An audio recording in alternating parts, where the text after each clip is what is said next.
So here we're going to pot these Monstera cuttings, Monstera Deliciosa. Now, Monsteras are generally vigorous plants.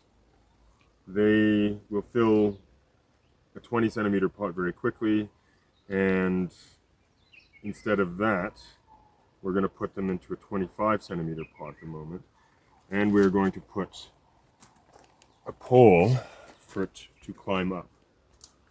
So, as we usually would start, we'll fill soil into the pot. I'll put the pole in first and put in the soil around it so that it can be held. These poles we make ourselves. We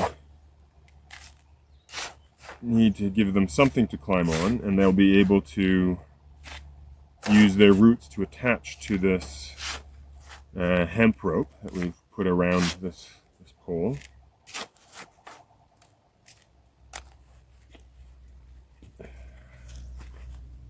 So with that a little bit more settled now, we can take our Monstera.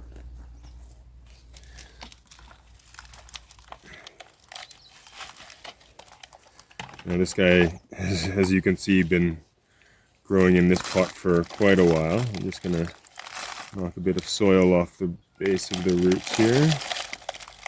And then we'll put him on one side. And you can, if you want, you can just tuck these roots into the mixture. Alternatively, they can actually be cut off. You don't need to maintain these roots because they will regrow. We'll set him around on one side like that. We'll take our other plant and do the same, and then set him opposite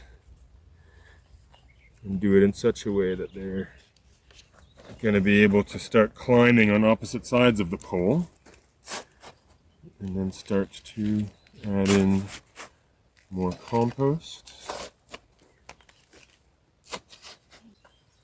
Now, as the pot gets bigger, it becomes a little bit more difficult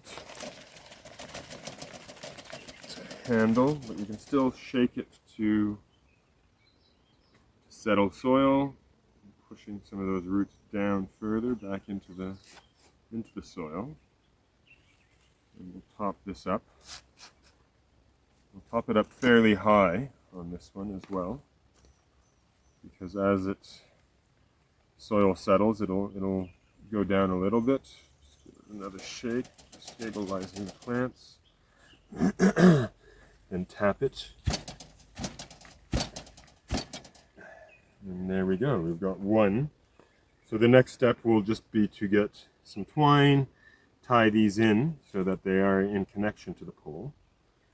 And then when we water the top, the water can drip down, will wet the hemp rope and allow the Monstera to more easily attach itself to there and be able to use that as a support to climb the pole.